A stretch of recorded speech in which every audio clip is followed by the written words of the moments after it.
Steve, before we talk about the show in Wigan, which I know I say this a lot, which was a cracking show, but it was a cracking show. We had two lads on the same night at the Manchester Arena in Brad Rea, fighting for the English title, and Jack Kilgannon. Yeah, I mean obviously Jack Kilgannon was on at 5:30, I think it was the first fight of the night, and it was a bring back fight for him, second last minute fight, last time on Sky, so they kept to the word and brought him back with a win. Opponent was decent, good record, didn't he? But I believe Jack handled him easy enough, and we've got to start looking for good fights for him now again.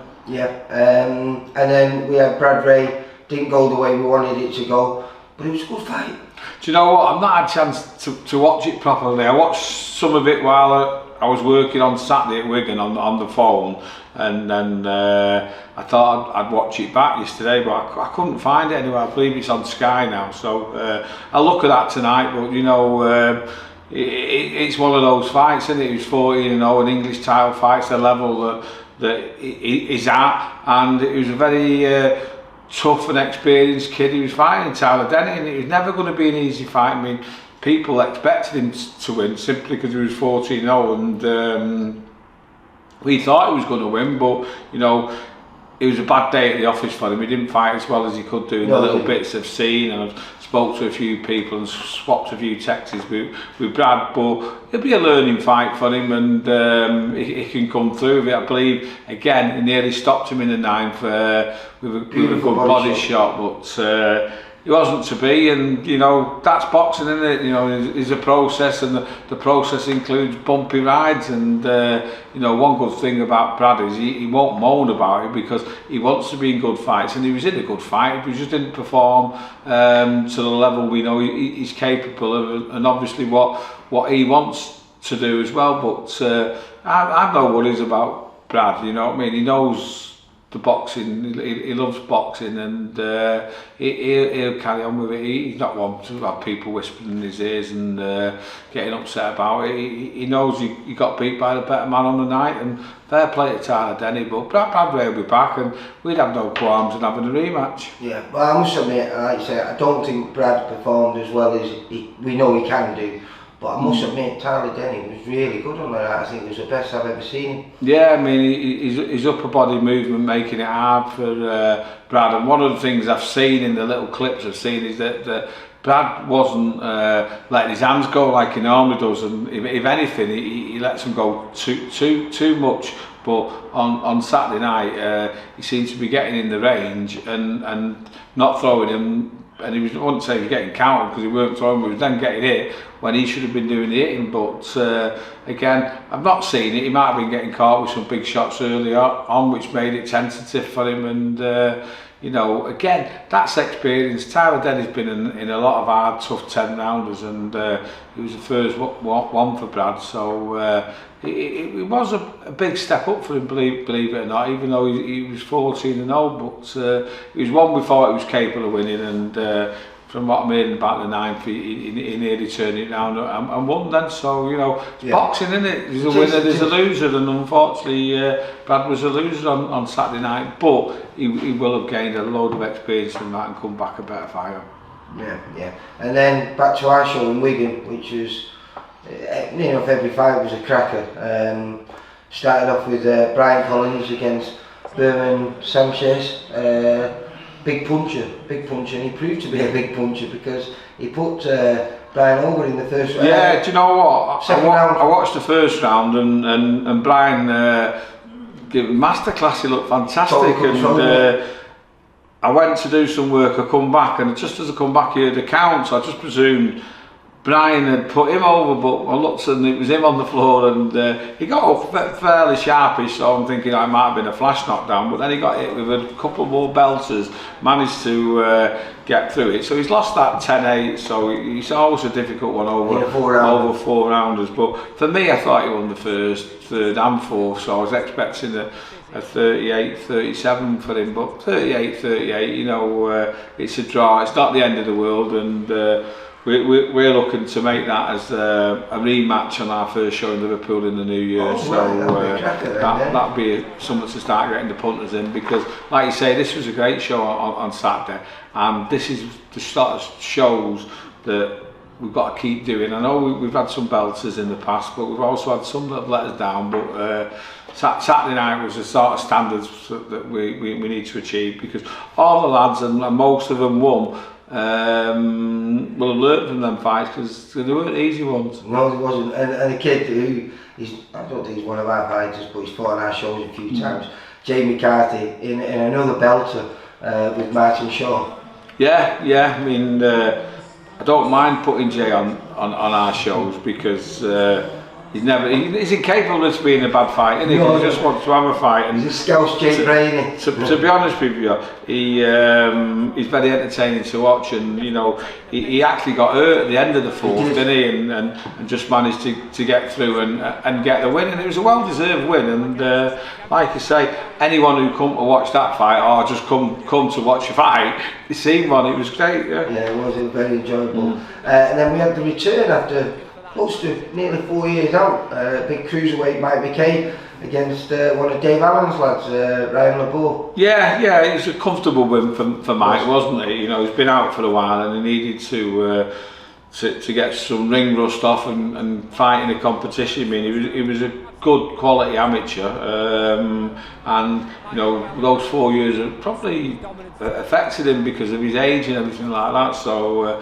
I think with Mike, you know, couple more, then he's going to have to start getting in the mix. That's what he wants as well, isn't it? He said he'd love the central area at some point next year. But listen, he was comfortable, and nice performance, and I think in the next few fights you'll see him digging the shots in a bit more. He was a bit apprehensive there, but you know, comfortable win, you can't ask for anything more than that. No.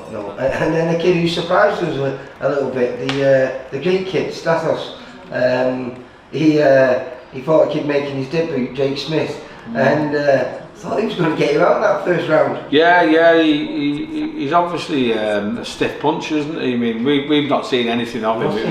It was a favour for Dave Fitzgerald, and you know, again, it was an entertaining fight, a debut for Jake Smith, who's going on the road, and I think he'll make a good journeyman, because he'll learn a lot from that on Saturday night, and next time he'll be a better fighter. But fair play, the Greek lad wanted to fight in England. He's put his own money in to make it happen, and you know, again, it was a reasonable fight for the punters. Yeah, no, it was very involved. I really enjoyed that one.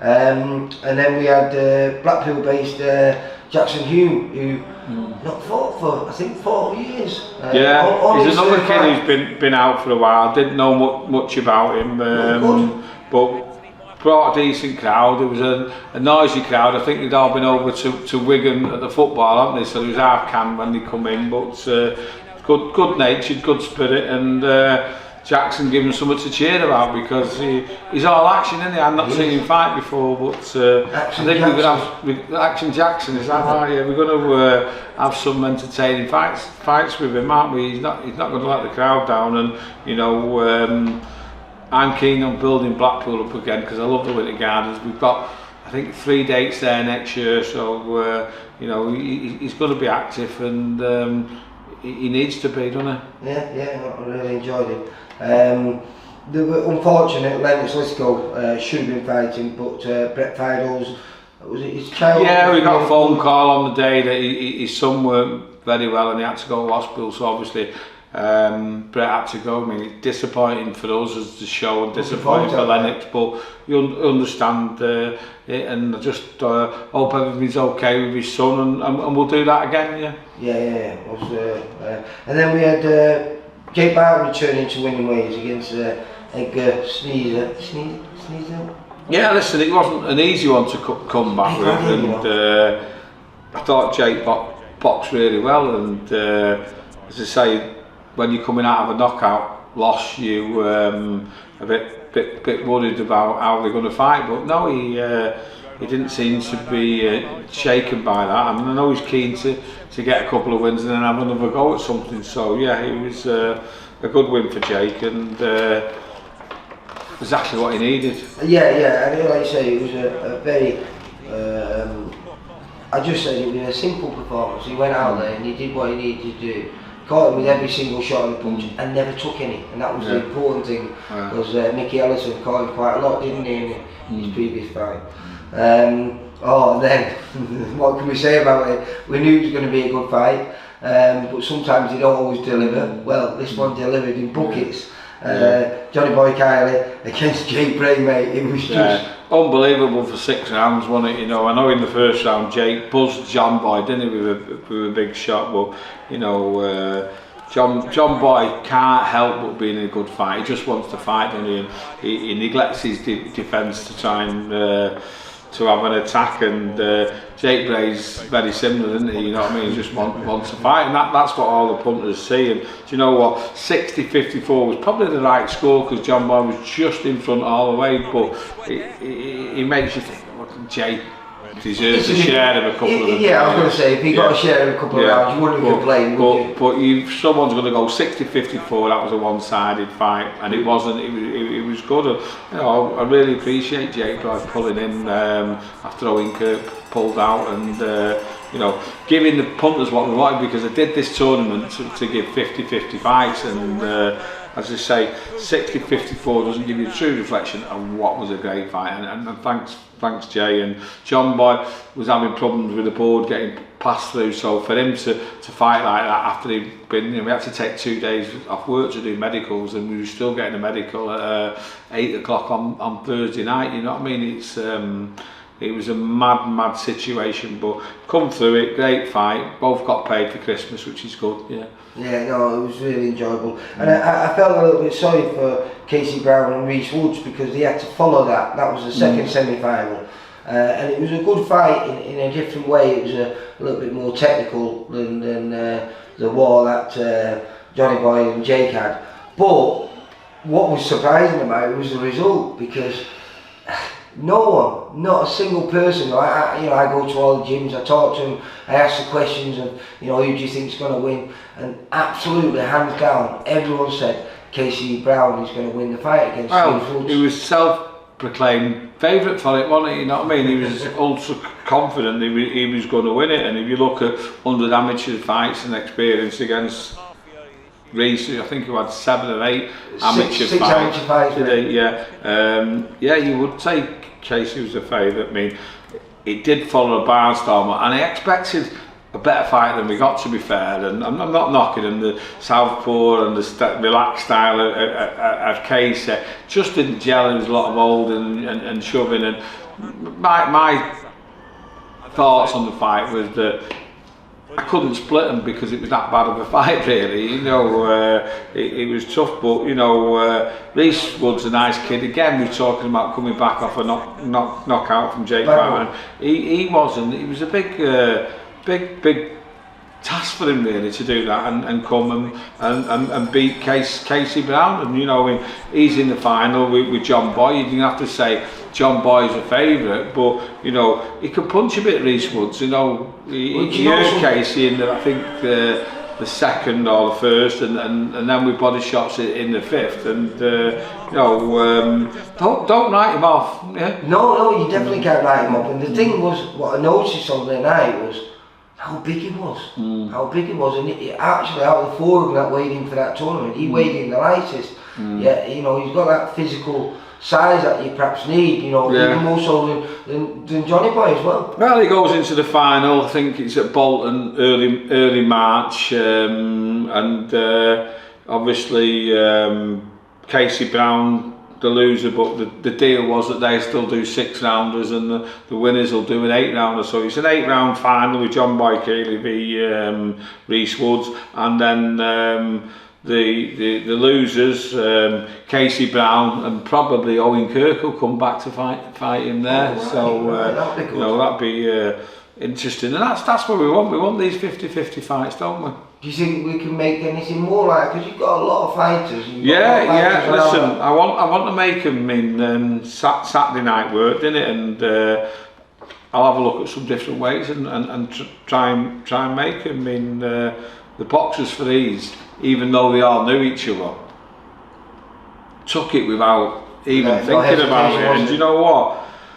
That makes me think that the ones who aren't mates should be taking it a bit easier. I mean, that should have been the hardest one to do, and you know, the four of them all spar and help each other out, and they did it. So I think we can pull a few more off, and I'll be looking at them. And then to round the night off, young Joe Howarth, just how the young Nicaraguan kid managed to survive that fight, I don't know, because Joe was on form, mate. He come out, didn't he, with a big array of shots, but what impressed me most was he got his jab going, and you know, everyone I spoke to says it's like a full-blown overhand right, his jab, and he knocked him back a lot, and he worked him. Didn't really work him to the body till later on, but he smashed him up, didn't he? And not many people do that to him, and he was close to getting a stoppage a couple of times, but you've got to say fair play to the Marina kid, because you know, he fought back as well, did he? He wasn't as though didn't get it himself. You know what I mean? It was a good fight, and you know, he topped the bill at the end of the night. It was only a 6th rounder, but we've got better with Joe Howarth, even though a lot of people are talking about him now, and he is very, very entertaining, and every second of every fight he's trying to knock him out. He didn't have one amateur fighting, so you know, I've got to use my experience as a manager now to make sure that we bring him on at the right place, and although he's itching for 8 rounders and wants to fight for the central area, where does he go after the winning them? You know, he's in at a level there where he's not really got the experience to be, and I've sat down with Lee and him and told him, you know, I know you want to move on, but you know, we've got to get you these experience. And Saturday night was another great experience, because like early on in his career he was stopping people and he wasn't learning anything, so we've matched him tough.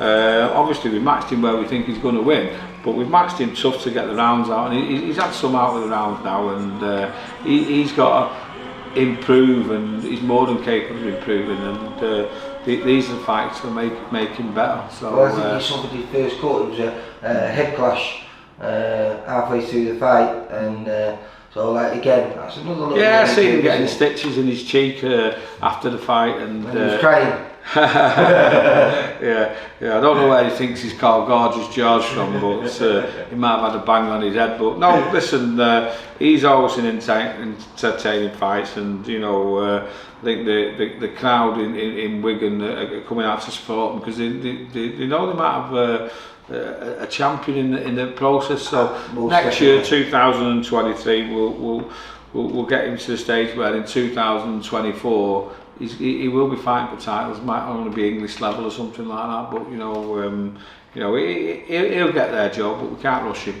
Yeah, and then we've got a little bit of a break now, and then I think, is it 3 weeks time? Yeah. Well, we've got Fazza fight in Eubank on the 25th of November, and then we've got a couple of kids, Ben Marks being a debutant up at Newcastle on December the 2nd, and then we come back, and you know, if you look at this December the 3rd show, you know, you've got Jack Cullen topping the bill, you've got Jack Flatley on the bill, you've got Jake Moorcroft on the bill, you've got Jake James on the bill, and you've got a load of good prospects. You know, I mean, that's TV quality standards. I mean, there's worse TV shows than what this is, and I think people don't understand that the level of fighters on our shows is really high. And the week after there, I mean, I'll be in Leeds with Josh Waddington, but we've got like Mason Cartwright topping the bill, and loads of good prospects on there. So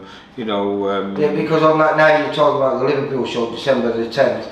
You've obviously got Josh Warrington return. Yeah, that's right. We could do one on that. We've got a few of our kids on there, and you know, as I say, these are good shows, and you know, we're not matching them easy. You know, don't think there was a stoppage again on Saturday night. So punters are getting value for money, and from my point of view, and moving the kids in the right way so that when they get their opportunities, they'll be ready to take them. But it wasn't through the lack of trying, and that was good. So even though there was no stoppages, Yeah. they were all excitement, wasn't there? Yeah, You know, yeah. I mean, you've put them up on our YouTube channel now, so if any punters out there not seen them, we've got a bit of time and want to watch some good fights.